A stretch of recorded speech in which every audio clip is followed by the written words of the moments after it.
you should also have a first aid kit. So not only am I putting up a first aid kit here, but I'm also putting some additional items that I recommend you have in it also. So as far as a first aid kit, go to Amazon, earn me 4%, 6%. There's lots and lots of different family first aid kits that are designed for the day-to-day, cuts, splinters, burns, that sort of thing, the minor sort of things that can happen. Oh wow, I did not put a link to a first aid kit here. Go out and find one you like, something that fits your budget, but it should have, if nothing else, have some Band-Aids, because Band-Aids are really useful if any blisters, any minor burns, any cuts, punctures, you got attacked by a crazed possum, something like that.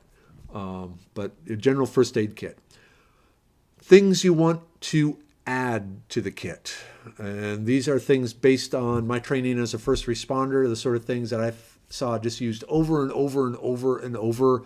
And the injuries I saw due to, people doing things during the, power outages after Hurricane Ike and Harvey and so forth. But one of the big things is more Band-Aids. Put in Band-Aids, an assortment of sides, especially like the knuckle bandages and the fingertip bandages, the funky ones that fit over odd parts of your body. Really, really, really handy. Gauze. Sterile rolls of gauze, because eventually someone's going to have a mishap with a saw or a chainsaw, God forbid, or something like that. And suddenly you have a major wound and you need to stop the bleeding and you need to wrap it up.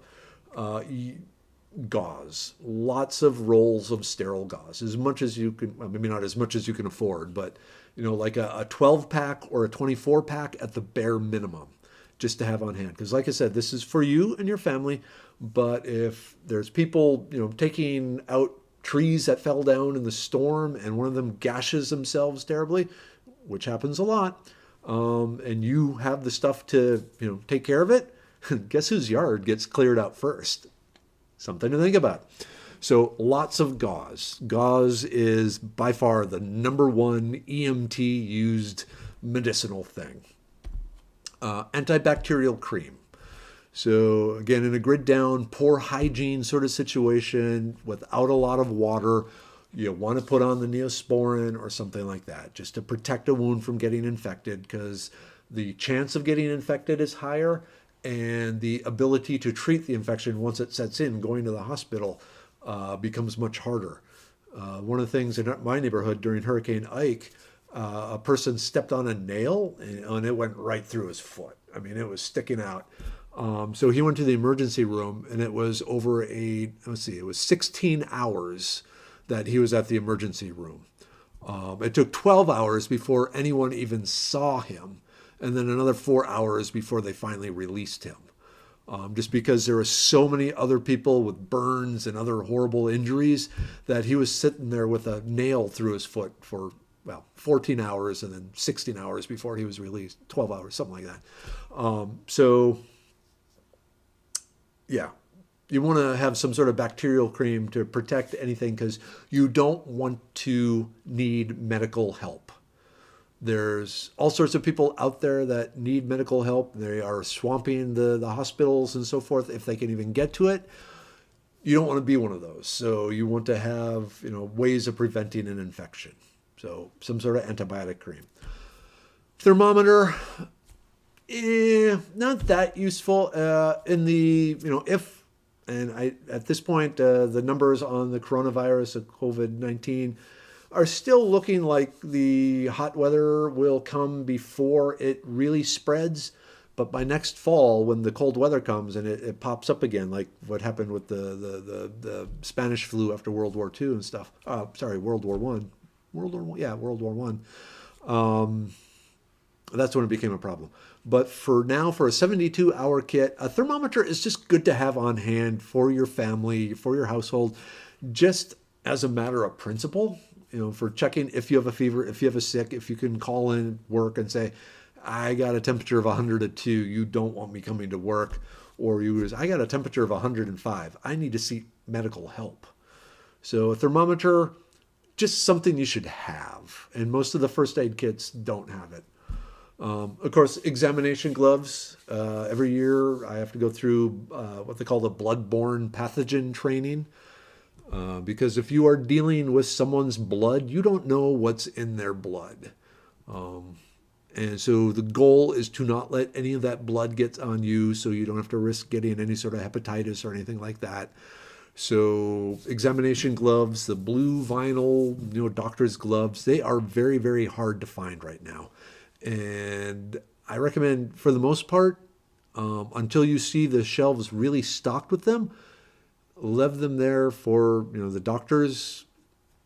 If you really want, maybe get a set. But also, if you buy the examination gloves, go to YouTube and just watch a quick video on the proper way of removing the gloves. Because you pinch and pull, turn it inside out, and then you pull the other one inside out and dispose of them that way to avoid getting any blood from someone else on your hand. So just watch a 2-minute video on the proper way of removing examination gloves. It's worth it.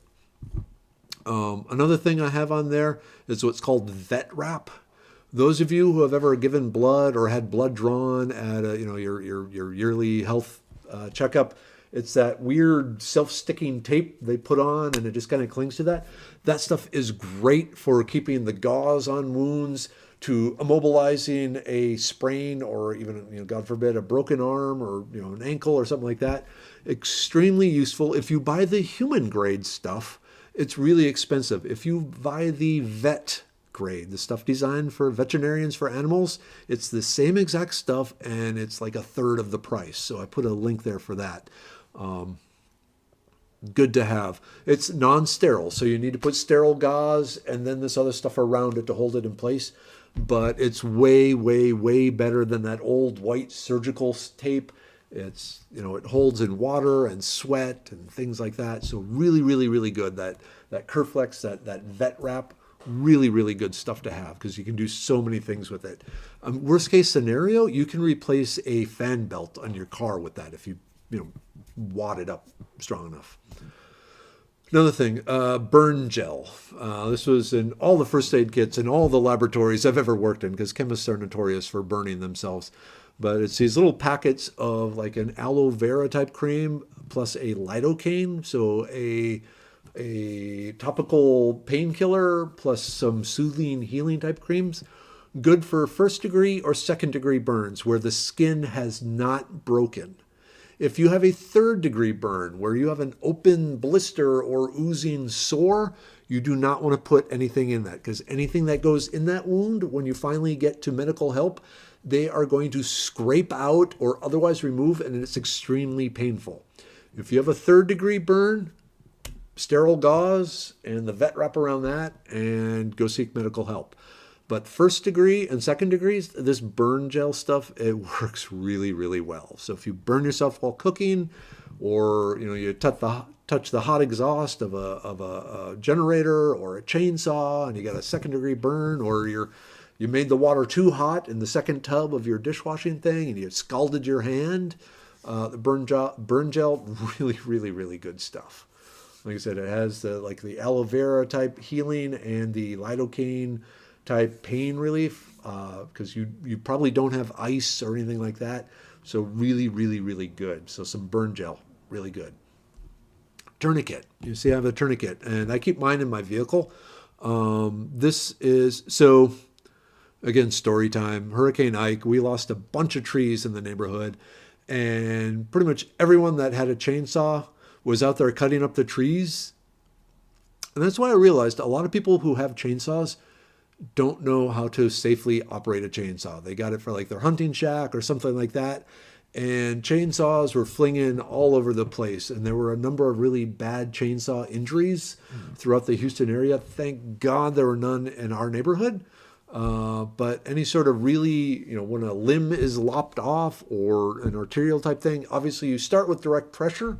But if direct pressure doesn't do it, they found the tourniquet is something that's really good. Now, again, with the tourniquet, get some training, watch some videos, go to your local fire station and ask them to show you how to use it, or ask if they could, give you a little bit of training. That's one of the things. The local fire stations where they're just sitting around, for a few hours before some emergency call comes in, they love teaching people how to use emergency gear, because the more you know, the less work for them. So if there's a local firehouse, just go down, bring a package of cookies.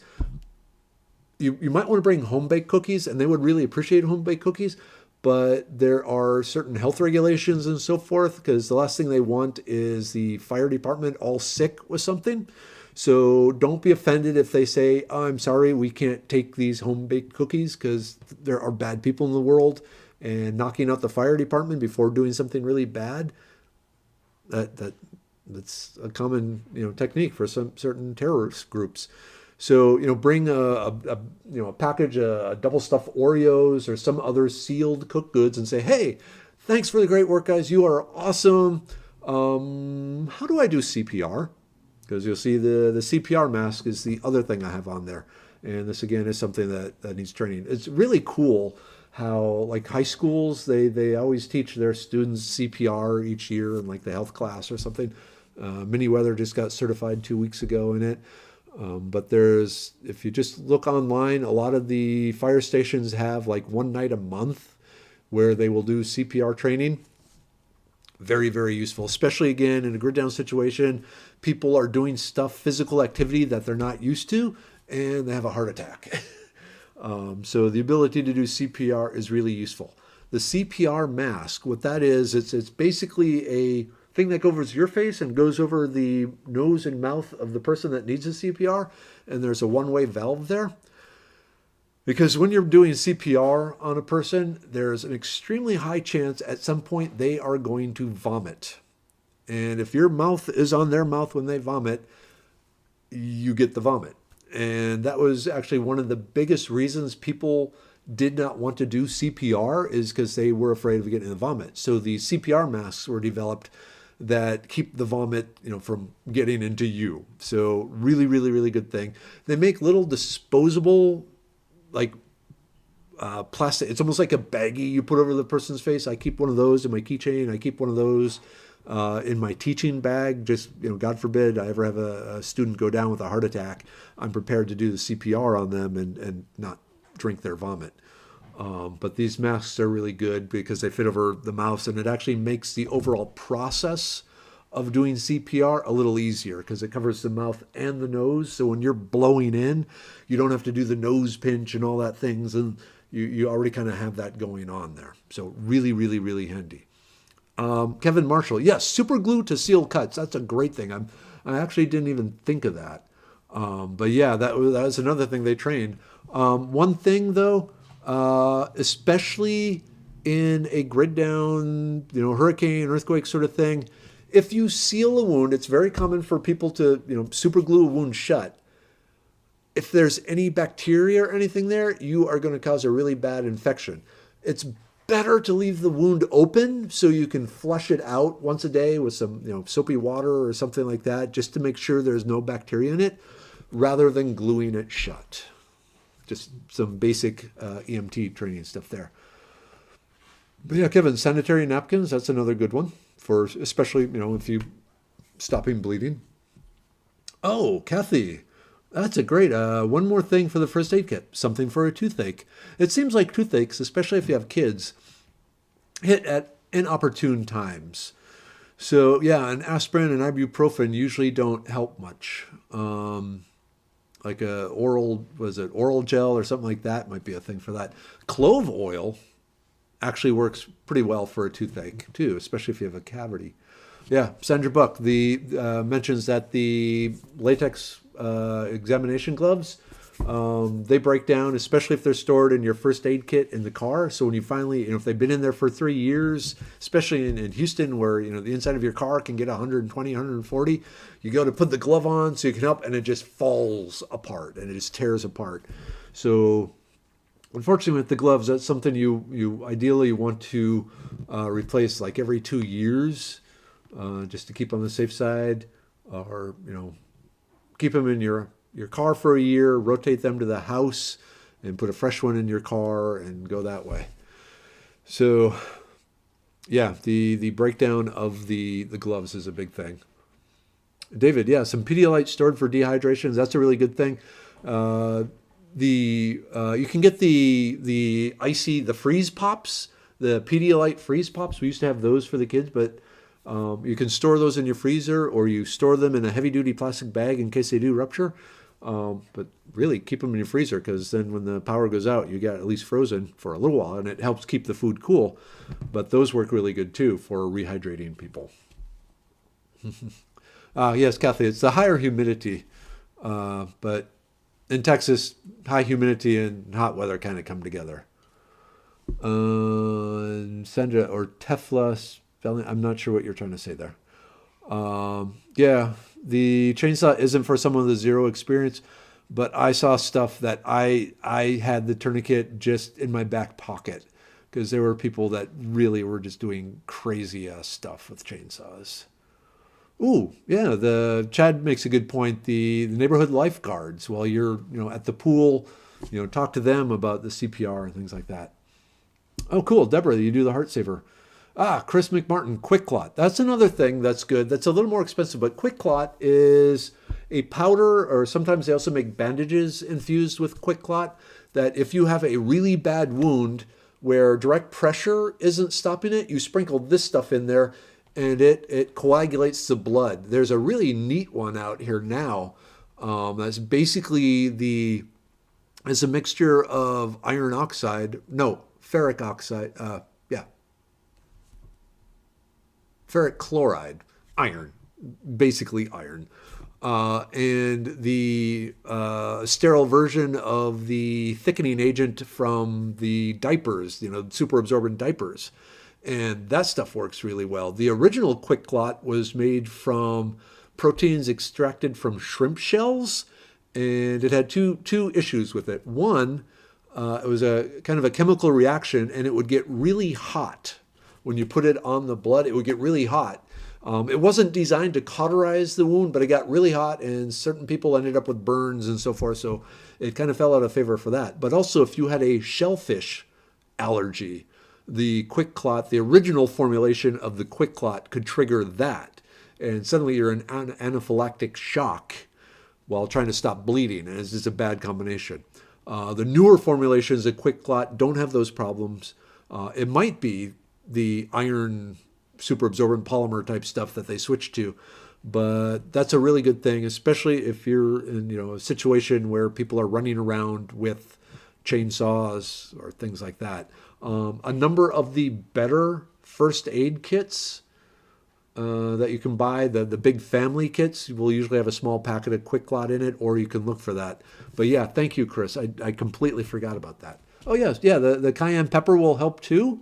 The issue with the cayenne pepper is, will it be sterile or not? If it's been sitting in your kitchen for a year, very likely it's not sterile. At least with the Quick Clot, it is sterile.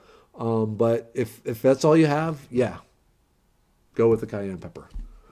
I'd actually carry a little bottle of the saline, the eye drop saline, as a wound flush, because it's sterile and it's in a squeezed bottle, so you could flush it out with the wound. But in a situation, the saline solution is not just good for eyes and contacts, but also as a wound flush, and probably even as a rehydration solution if needed.